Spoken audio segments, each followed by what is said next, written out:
नमस्कार दोस्तों, मैं स्टडी विथ राजन से राजन कुमार। ये अगस्त का पीडी है जिसमें आपको जो जो इम्पोर्टेंट है उसमें को हम आपको बताते चलते हैं और एक्स्ट्रा फैक्ट की जानकारी भी देते हैं। तो अगर वीडियो आप लोग को अच्छा लगेगा तो वीडियो को लाइक कीजिएगा और चैनल को सब्सक्राइब कीजिएगा, चैनल से नहीं जुड़े हैं तो। ठीक, चलिए यहाँ पे आते हैं हम लोग। सबसे पहले इसको याद रखिएगा, निपुण को। निपुण क्या है तो फुल फॉर्म होंगे national initiative for proficiency in reading with understanding and numeracy. ठीक, ये क्या है तो यह जो है आपको देश की प्रत्येक बच्चा 2026-27 तक ग्रेड 3 के अंत तक मूलभूत साक्षरता और संख्या गणना कौशल आवश्यक रूप से प्राप्त कर सके, इसके लिए वर्चुअल माध्यम से समझ के साथ पढ़ने के लिए इस राष्ट्रीय पहल निपुण को मतलब विकसित किया गया। किसके द्वारा? तब उस समय जो शिक्षा मंत्री थे उनके द्वारा, रमेश पोखरियाल के द्वारा। अभी धर्मेंद्र प्रधान शिक्षा मंत्री है। ठीक, तो ये क्या है आपको बाल डिजिटल शिक्षा समिति है। क्या? निपुण डिजिटल शिक्षा समिति है, इतने याद रखिएगा। नेक्स्ट जो न्यूज होगा आपका क्या होगा? सत्या नाडले। सत्या नाडले क्या है तो माइक्रोसॉफ्ट के पहले क्या थे तो पहले आपको सीईओ थे, अब क्या हो गए? चेयरमैन भी इनको बना दिया गया है, याद रखिएगा। ये भारतीय मूल के हैं। ठीक, सीईओ के पद पर पहले कार्य करते, अब क्या होगा? चेयरमैन भी यही पद संभालने के। बस इतना ही यहाँ पर जानना था। अनूप चंद्र पांडे जो है चुनाव आयोग के नए आयुक्त बने हैं। चुनाव आयोग आपको 324 अनुच्छेद के तहत गठित होता है, याद रखिएगा 324। ठीक, और सार्वभौमिक मताधिकार जो होता है 326 के तहत आता है, ये भी बात याद रखिएगा। अब देखिए अनूप चंद्र पांडे जो चुनाव आयोग के नए चुनाव आयुक्त बने हैं, मुख्य चुनाव आयुक्त नहीं है, चुनाव आयुक्त हैं। ठीक, अब देखिए चुनाव आयोग कितने सदस्य हैं तो 3 सदस्य हैं। एक होता है मुख्य चुनाव आयुक्त, 2 अन्य सदस्य होते हैं। तो मुख्य चुनाव आयुक्त जो है वो कौन है? सुनील चंद्र है। और 2 अन्य जो होंगे वो आपको, एक होंगे अनूप चंद्र पांडे, दूसरा राजीव कुमार ऑलरेडी हैं।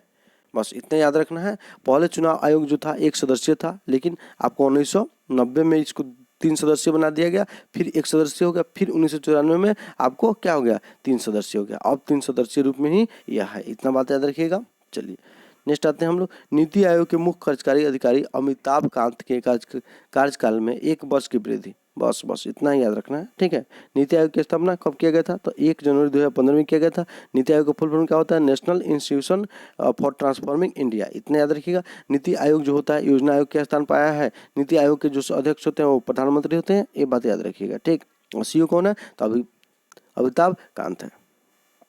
नेक्स्ट आते हैं अटॉर्नी जनरल के वेणुगोपालन के कार्यकाल में 1 वर्ष की वृद्धि की गई है।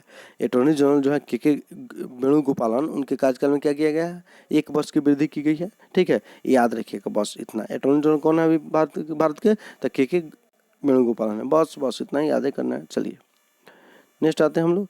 टी रविशंकर रिजर्व बैंक के चौथे डिप्टी गवर्नर हैं। कौन है तो टी रविशंकर रिजर्व बैंक के चौथे डिप्टी गवर्नर हैं। ये आपको याद रखना होगा।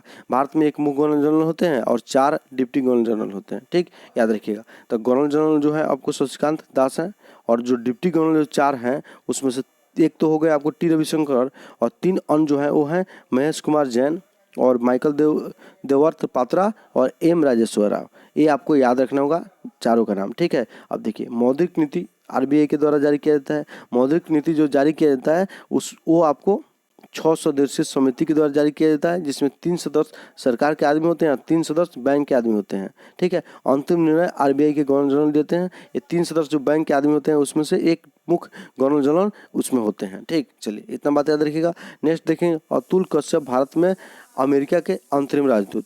अमेरिका के अंतिम राजदूत हैं, बदल गए हैं, इसको याद नहीं रखना है। ठीक, चलिए हटाइए।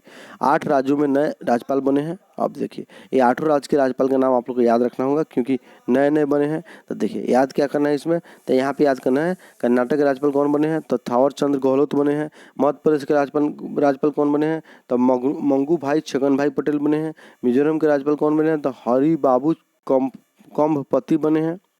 उसके बाद आते हैं आपको हिमाचल प्रदेश के राज्यपाल कौन बने तो राजेंद्र विश्वनाथ अलंकर बने हैं। गोवा के राज्यपाल कौन बने हैं तो पीएस श्रीधरन पिल्लाई बने हैं। हरियाणा के राज्यपाल कौन बने हैं तो आपको बंडारू दत्तात्रेय बने हैं। और त्रिपुरा के राज्यपाल कौन बने हैं तो सत्यदेव नारायण आर्य बने हैं। और झारखंड के राज्यपाल कौन बने हैं तो रमेश बैस बने हैं, याद रखिएगा।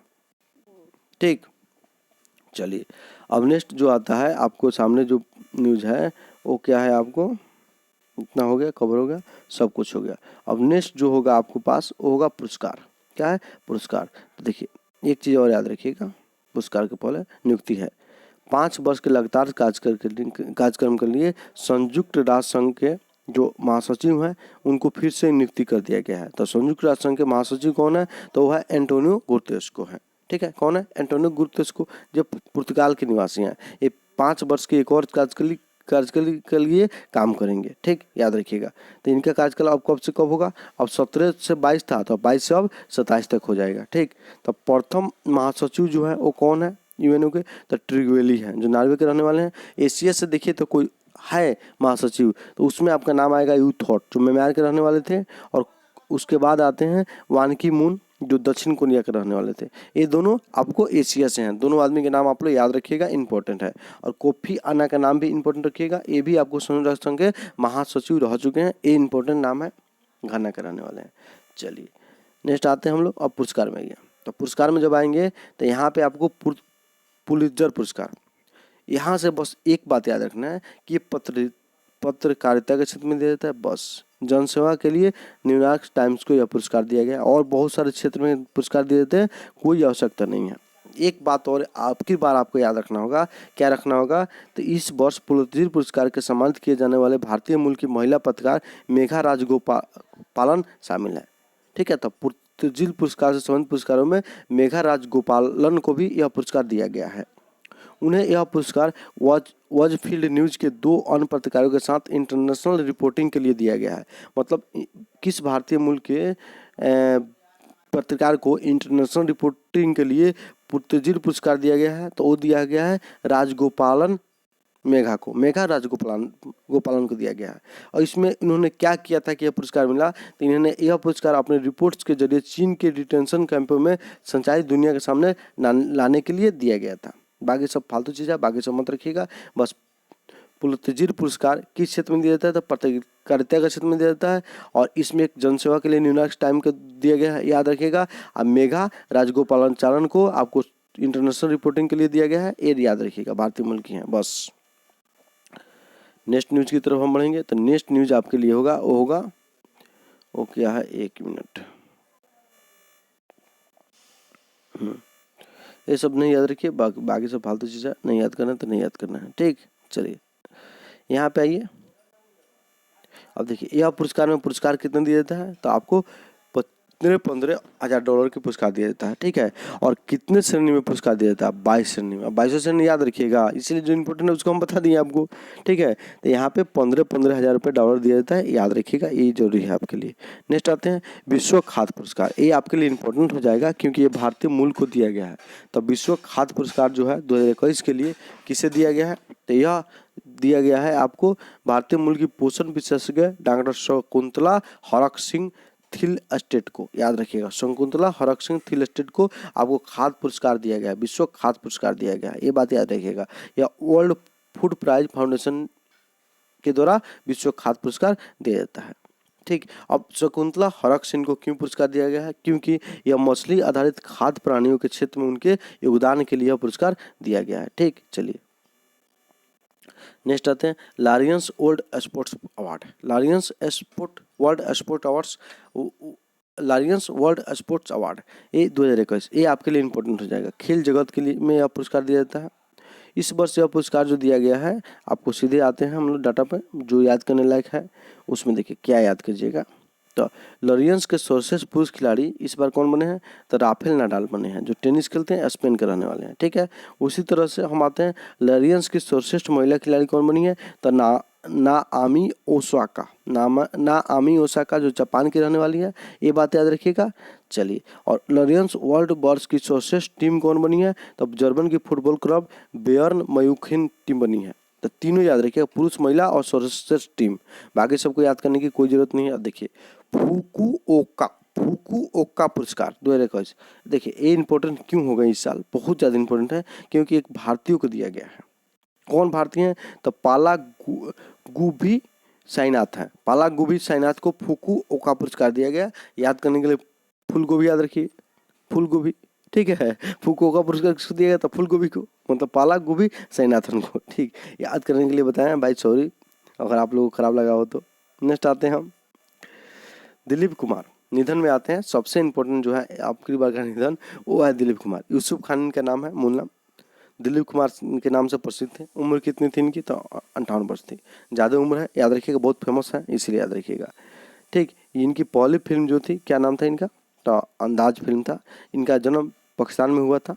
ठीक, पाकिस्तान में हुआ था, लेकिन मुंबई आके बस गए थे विभाजन के बाद में। बॉलीवुड में इनको ट्रेजरी किंग के नाम से भी जाना जाता है। ठीक, याद रखिएगा। सायरा बानो के साथ इन्होंने विवाह किया था। उसके बाद आते हैं हम लोग, इनको आपको 1994 ईस्वी में दादा साहब फाल्के पुरस्कार दिया गया है, ये बात याद रखिएगा। ठीक, पाकिस्तान सरकार ने भी इन्हें निशान इम्तियाज, जो आपको पाकिस्तान के सोर्स नागरिक सम्मान है, इनको दिया था। ठीक है, नेक्स्ट न्यूज़ जो है मिल्खा सिंह, ये भी इम्पोर्टेंट है। इनको फ्लाइंग सिख भी कहा जाता है। मिल्खा सिंह को फ्लाइंग सिख भी कहते हैं। एक जीव मिल्खा सिंह होते हैं। ठीक है, मिल्खा सिंह एथलेटिक से संबंधित है और जीव मिल्खा सिंह जो है गोल्फ से संबंधित है। ठीक है, याद रखिएगा। तो यहाँ पे मिल्खा सिंह का निधन हो गया है, जो एथलीट से संबंधित थे, दौड़ते थे। इनकी उम्र 51 वर्ष थी। ये चंडीगढ़ के रहने वाले थे, मतलब पंजाब के रहने वाले थे। अब आइए, इनमें क्या याद करना है? तो ये तो याद करना ही है कि किस खेल से संबंधित है, कहाँ के रहने वाले हैं। इनमें आपको याद करना है कि ये जो है आपको धावक थे, बाकी सब कुछ याद नहीं करने वाला है नहीं। पाकिस्तान में आयोजित एक दौड़ में उनके शानदार प्रदर्शन को देखते हुए पाकिस्तान के तत्कालीन राष्ट्रपति अयूब खान ने इन्हें फ्लाइंग सिख की उपाधि दी थी। तो फ्लाइंग सिख जो मिल्खा सिंह को कहते हैं, कौन उपाधि दिया है? तो पाकिस्तान के जनरल अयूब खान। देखिए, इनके जीवन पर एक फिल्म भी बनी है। उस फिल्म का नाम क्या है? तो उस फिल्म का नाम है आपको भाग मिल्खा भाग। इसमें अभिनय कौन किया है? मिल्खा सिंह का रोल आधा कौन किया है? तो वो किए हैं जोया फरहान अख्तर। फरहान अख्तर के द्वारा किया गया है। और इस फिल्म का निर्देशन कौन किया है? तो ओम प्रकाश मेहरा के द्वारा किया गया है, याद रखिएगा। ठीक, उसके बाद हम एक चीज़ आते हैं यहाँ पे याद रखिएगा,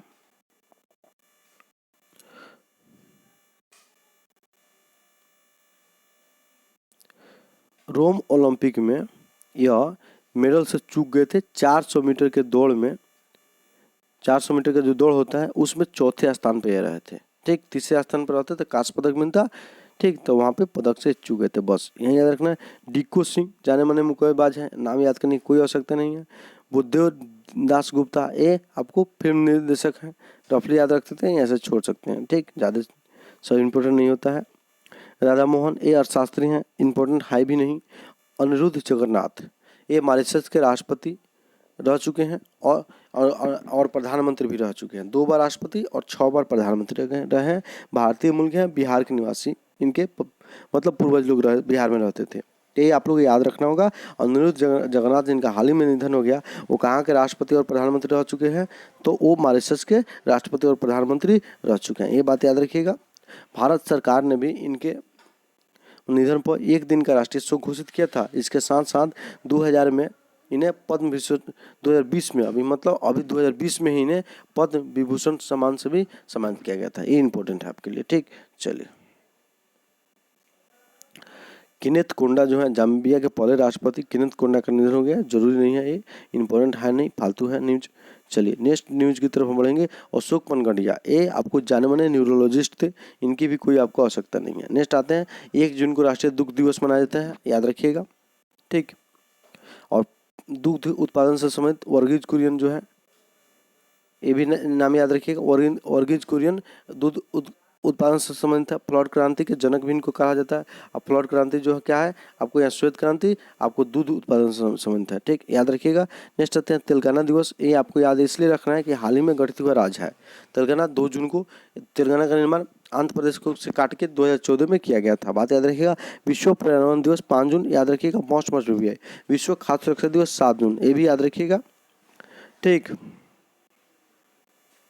यह अब मनाया जा रहा है, 2019 से मनाया जा रहा है, इसीलिए इम्पोर्टेंट है। नेक्स्ट आते हैं, अमर शहीद बिरसा मुंडा की पुण्यतिथि 9 जून, इम्पोर्टेंट उतना है नहीं। नेक्स्ट आते हैं, 10 जून को इंटरनेशनल लेवल क्रॉसिंग, इम्पोर्टेंट उतना है नहीं। ठीक, 12 जून बाल श्रम निषेध दिवस, बहुत ज़्यादा इंपॉर्टेंट है, याद रखिएगा। थीम जो है इस वर्ष की इसकी क्या है, act now end child labour. जब एग्जाम आएंगे ना नियर, तो हम आप लोग को थीम एक वर्ष का करा देंगे गोड करके, इसीलिए इसमें थीम आप लोग को बताते नहीं है। ठीक, क्योंकि थीम इंपॉर्टेंट होते हैं, तो थीम उसको अलग से हम करा देंगे, वो आप लोग हमारे ऊपर छोड़ दीजिए। नेक्स्ट आते हैं, विश्व रक्तदाता दिवस 14 जून, इसका जरूरत नहीं है। 16 जून को परिवार को धन संप्रेषण हेतु अंतर्राष्ट्रीय दिवस, इसका भी कोई जरूरत नहीं है, आपको नहीं याद करना है। नेक्स्ट आइए 17 जून को मरुस्थलीकरण एवं अनावृष्टि की रोकथाम हेतु विश्व दिवस, मस्ट बीबीआई है 17 जून, याद रखिएगा। नेक्स्ट आते हैं गोवा क्रांति दिवस 18 जून, कोई इंपॉर्टेंट नहीं है ज़्यादा। नेक्स्ट आते हैं गोवा पहले पुर्तगाल का उपनिवेश था, ठीक, 1900 आपको 62 में पुर्तगाल को आज़ाद कर दिया गया, सॉरी पुर्तगाल गोवा को आज़ाद करके चले गए। नेक्स्ट आइए 20 जून विश्व शरणार्थी दिवस है, आपको याद रखना है, इंपॉर्टेंट है। उसके बाद आते हैं अंतर्राष्ट्रीय योग दिवस 21 जून, बहुत इंपॉर्टेंट है, ठीक है, बहुत ज़्यादा इंपॉर्टेंट है। इस वर्ष का जो थीम था वो क्या था, योगा फॉर वेलनेस था। अंतर्राष्ट्रीय योगा दिवस का थीम क्या है इस बार तो योगा फॉर वेलनेस है, याद रखिएगा, ठीक, योगा फॉर वेलनेस है। अंतर्राष्ट्रीय योगा दिवस का थीम क्या है, योगा फॉर वेलनेस है। अब 21 जून को ही क्यों मनाया जाता है, क्योंकि उत्तरी गोलार्ध में सबसे लंबा दिन इस दिन पड़ता है, इसीलिए मोदी जी ने इस दिन को चुना ताकि आपकी लंबी आयु हो योगा के लिए करने से, ठीक। तो 2014 में इसको यूएनओ के द्वारा स्वीकार किया गया था और 2015 से मनाया जा रहा है इसको। नेक्स्ट विश्व संगीत दिवस 21 जून, कोई इंपॉर्टेंट नहीं है। विश्व हाइड्रोग्राफी दिवस, कोई इंपॉर्टेंट नहीं है। मादक द्रव्यों के दुरुपयोग एवं इनके अवैध व्यापार के विरुद्ध अंतर्राष्ट्रीय दिवस, कोई जरूरत नहीं है, 26 जून को मनाया जाता है। संयुक्त राष्ट्र सूक्ष्म लघु एवं उद्यम दिवस 27 जून, इंपॉर्टेंट नहीं है। राष्ट्रीय सांख्यिकी दिवस मस्ट बीबीआई कब मनाया जाता है, तो 29 जून को, ठीक है। किनके जन्म दिवस पर, तो पीसी महालनोबिस के जन्म दिवस पर इसको मनाया जाता है, ये इंपॉर्टेंट रखिएगा। संथाल हुल दिवस 30 जून, इंपॉर्टेंट नहीं है। देखिए संथाल विद्रोह कहाँ हुए थे, तो आपको राजमहल के पहाड़ी में हुआ है, याद रखिएगा, ठीक है, जो भागलपुर और वर्धमान के बीच का क्षेत्र पड़ता है, ठीक। यहाँ पे ये संथाल विद्रोह कब हुए थे, तो 1855 में याद हुआ था, याद रखिएगा। इसके नेता आपको कौन थे, तो सिंधु कान्हू चांद भैरव, 4 भाई थे, जिसमें सिंधु कान्हू महत्वपूर्ण नेता थे, याद रखिएगा। ये अंग्रेजों के विरुद्ध हुआ था विद्रोह, जनजातियों का विद्रोह था, यहाँ से ये याद रखिएगा। बाकी आपके लिए कोई जरूरत है नहीं उसका। आगे बढ़ेंगे तो हम देखेंगे पुस्तक। तो पुस्तक में देखिए नीना गुप्ता की जो पुस्तक है बहुत ज़्यादा इंपॉर्टेंट है, सच कहूँ तो, याद रखिएगा, ठीक, ऑटोबायोग्राफी है उनकी। Next the war that made रॉ, अनुसानंद कुमार, कोई ज़्यादा इम्पोर्टेंट नहीं है, याद रखना है तो कर सकते हैं। Believe what life and cricket taught me, मतलब मुझे क्रिकेट ने क्या सिखाया है मेरे जीवन में, ये किसकी किताब है, तो सुरेश रैना की किताब है, मोस्ट इंपॉर्टेंट है। सुरेश रैना अभी हाल ही में महेंद्र सिंह धोनी के साथ में अंतर्राष्ट्रीय क्रिकेट से संन्यास लिए थे। नेक्स्ट है whereabouts a novel, Jhumpa Lahiri, ये भी इंपॉर्टेंट है। Whereabouts a novel, Jhumpa Lahiri, important है। नेक्स्ट आते हैं an ordinary life portrait of an Indian generation, Ashok Lavasa, important है क्योंकि यह चुनाव आयोग के सदस्य रह चुके हैं। लैंग्वेज ऑफ ट्रूथ, एसएच 2003 से 20, यह किताब सलमान रुश्दी की है। सलमान रुश्दी के कोई भी किताब इंपॉर्टेंट होते हैं, याद रखिएगा, ठीक। तो ये किताब आपके लिए इंपॉर्टेंट है, याद रखना है। दुर्घटना जो हुआ है पाकिस्तान में, 2 यात्री रेलगाड़ी ने टक्कर, 50 से अधिक यात्रियों की मौत, कोई जरूरत नहीं है, आपको कोई जरूरत नहीं है फालतू न्यूज पढ़ने का, ठीक। नेक्स्ट आते हैं नासा के अंतरिक्ष यान जूनो ने भेजी बृहस्पति के सबसे बड़े चंद्रमा गैनीमेड की तस्वीरें, यहाँ पे याद रखिएगा। सब बृहस्पति के सबसे बड़ा उपग्रह गैनोमेड, कौन है, तो गैनोमेड, ठीक। और जूनो मिशन जो है किससे संबंधित है, बृहस्पति से, तो यही इसी ने बृहस्पति के गैनोमेड का तस्वीर भेजा है। इतना आप लोग याद रखना है।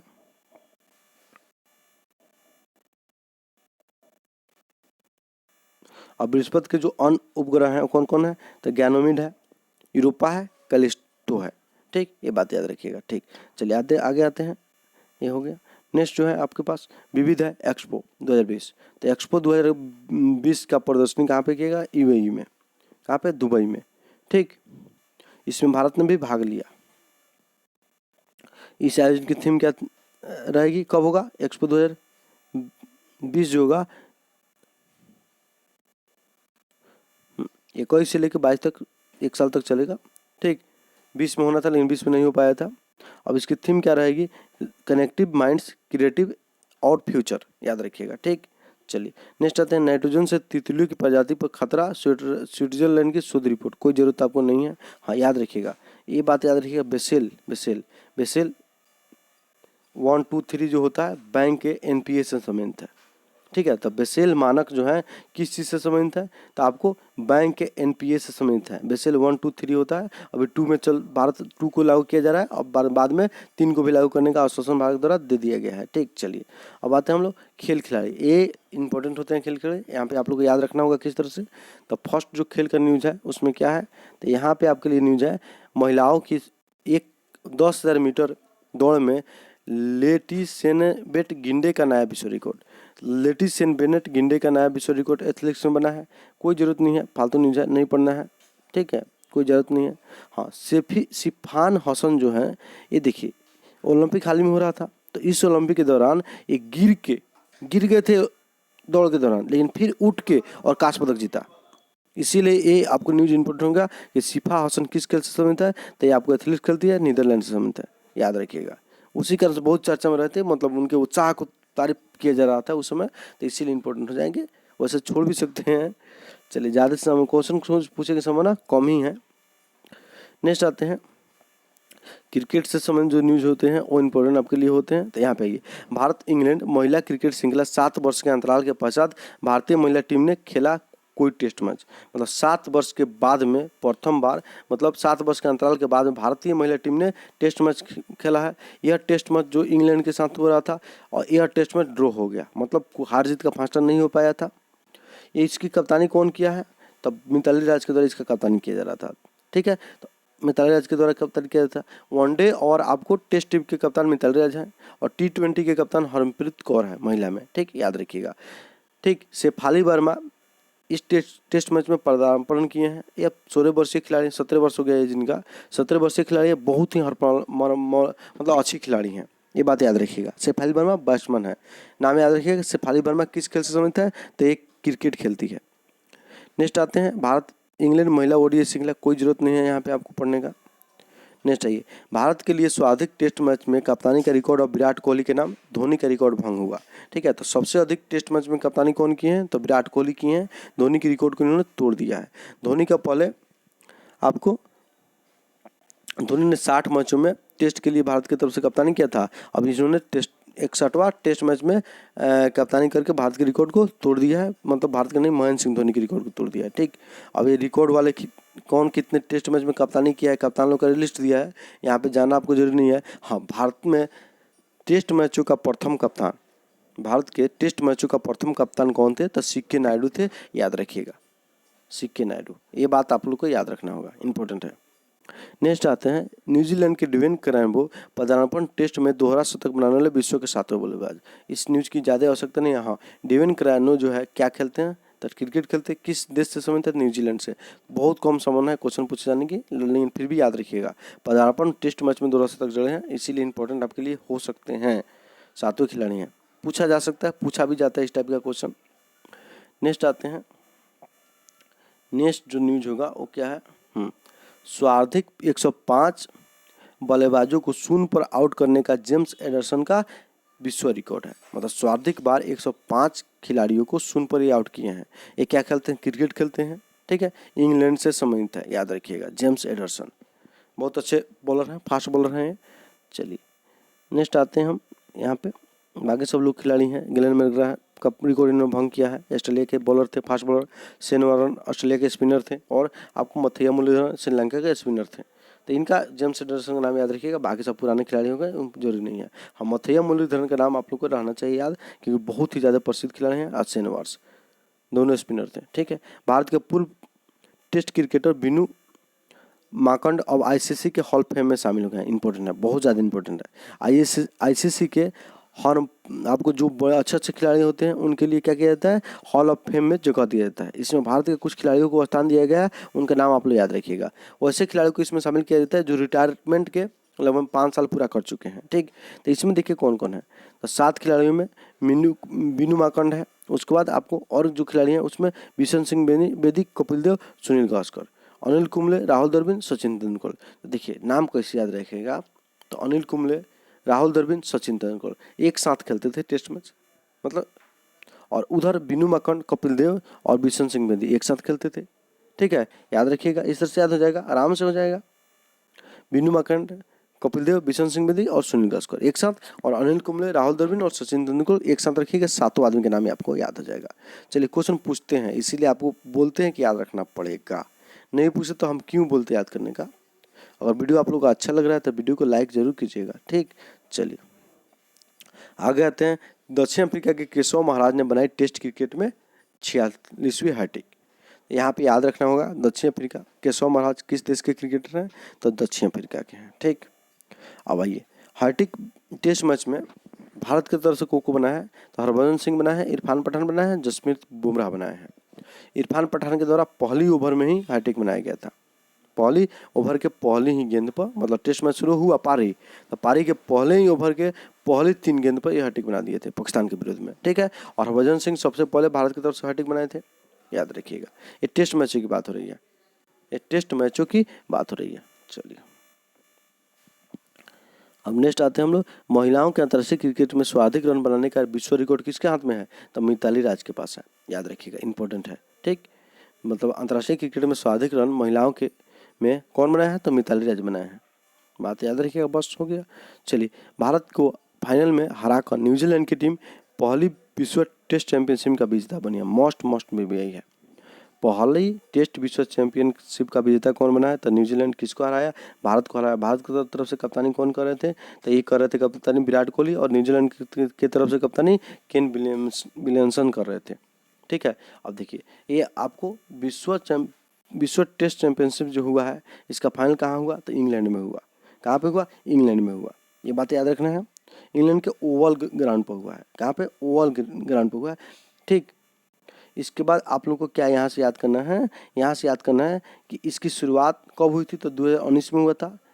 इंग्लैंड और ऑस्ट्रेलिया के मैच के बीच मैच से शुरू हुआ था या टेस्ट चैंपियनशिप, ठीक है।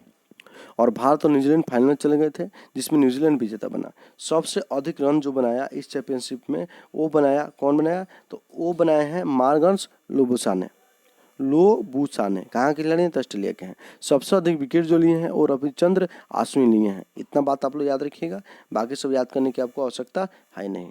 इसमें 9 टीमें भाग ले रही थी, ये बात याद रखिएगा, ठीक।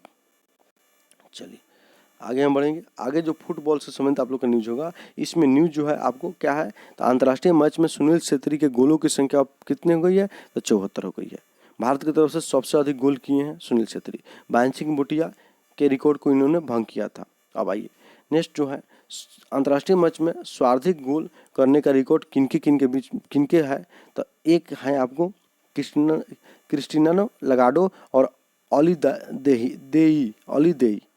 देई के रिकॉर्ड आप तोड़ सकते हैं, क्रिस्टियानो रोनाल्डो, क्योंकि ओली देई रिटायरमेंट ले चुके हैं और क्रिस्टियानो रोनाल्डो खेल रहे हैं, ठीक। तो आपको भविष्य में 2-4-10 मैच में हो जाएंगे, उसमें एक मैच हो गया तो टूट जाएगा, क्योंकि अच्छे खिलाड़ी हैं पुर्तगाल के। तो ये बात याद रखिएगा, दोनों बराबरी कर चुके हैं, अब टूट भी जाएगा, टूट भी गया होगा, समाचार मतलब हम जब आप लोग बता रहे हैं मैच हो चुका होगा, ठीक है। तो सबसे अधिक गोलों का रिकॉर्ड याद रखिएगा क्रिस्टियानो रोनाल्डो के पास है, पहले ओली देई के पास था। नेक्स्ट आते हैं हम लोग, Spanish golfer zone Ram USA open खिताब के विजेता है, ये आपको याद रखना होगा, थोड़ा सा इंपॉर्टेंट है, ज़्यादा नहीं है। यूएस ओपन जो टेनिस से संबंधित होता है, इसके अलावा ये जो यूएस ओपन है वो क्या चीज़ से है, तो ये जो है गोल्फ से संबंधित है। इसके विजेता कौन बने हैं, तो जोन रैम बने हैं। कौन बने हैं, तो जोन रैम इसके विजेता बने हैं। चलिए अब देखिए, जो गोल्फ से संबंधित बहुत अच्छे किताब है वो 4 किताब हैं, जिसमें से आपको मास्टर पीजीए चैंपियनशिप होता है, यूएसए ओपन होता है, दक्षिणी ओपन चैंपियनशिप होता है। उसके बाद आपको एक और होता है, वो होता है आपको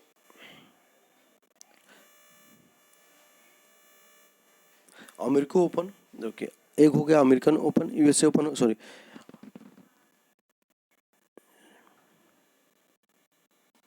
हाँ, यूएसए ओपन हो गया, अमेरिकन ओपन हो गया, 2 अलग अलग हो गया। उसके बाद पीजीए चैंपियनशिप हो गया, ओपन चैंपियनशिप हो गया। 4 किताब होते हैं मेजर, इसमें चारों के विजेता का नाम याद रखना होता है, साल भर का पढ़िएगा तो। बाकी सब गोल्फ के जितने मैच होते हैं उसको छोड़ सकते हैं। चलिए नेक्स्ट जो है आपको टेनिस में आते हैं। फ्रांसीसी ओपन जो हुआ है अभी हाल ही में, उसके विजेता कौन बने हैं, तो उसके विजेता बने हैं आपको पुरुष में देखिएगा तो नोवाक जोकोविच विजेता बने हैं, और महिला में बारबोआ क्रेज़िकोवा बने हैं।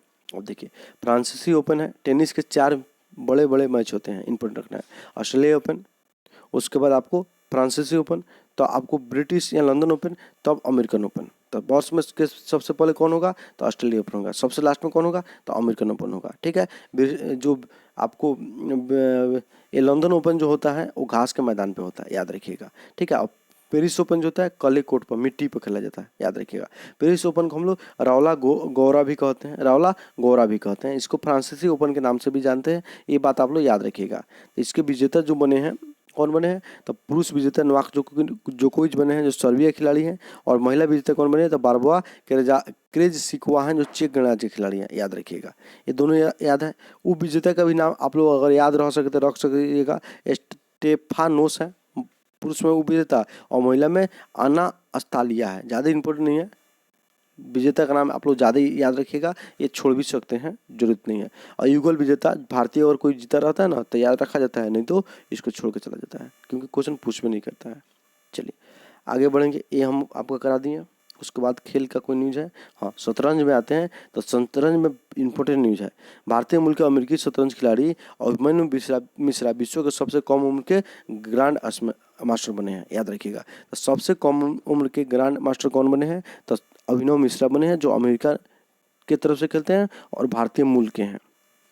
नेक्स्ट आते हैं हम, दीपिका कुमारी किस खेल से संबंधित है, तो आपको तीरंदाजी करती है। इनके पति अंतनु दास हैं। कौन है, अंतनु दास, ये भी क्रिकेट आपको तीरंदाजी करते हैं। ठीक है, दोनों आदमी सेमीफाइनल में गया था ओलंपिक में, लेकिन सेमीफाइनल में हार गया। अगर सेमीफाइनल जीत जाते हैं तो इनको पदक मिलता। चलिए नेक्स्ट आते हैं,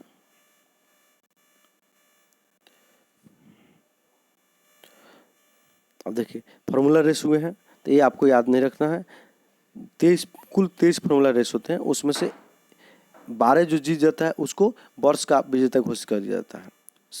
ठीक है, तो इस वर्ष अभी हो रहे हैं, लास्ट तक इसका विजेता घोषित किया जाएगा, वो याद रखना है। 2020 के लिए जो विजेता बने हैं वो लुइस हैमिल्टन बने हैं, याद रखिएगा। बस बस बस, इससे आगे कुछ नहीं, इससे आगे कुछ नहीं। तो यहाँ पे हो गया आपके लिए जो न्यूज़ था, हो गया। पूरा खेल आपको करा दिए। वीडियो आप लोग के लिए बहुत ज़्यादा लाभदायक है, याद रखिए, बहुत ज़्यादा लाभदायक है। ठीक, तो आप लोग को वीडियो अच्छा लग रहा है तो वीडियो को लाइक कीजिए। चलिए नमस्कार दोस्तों।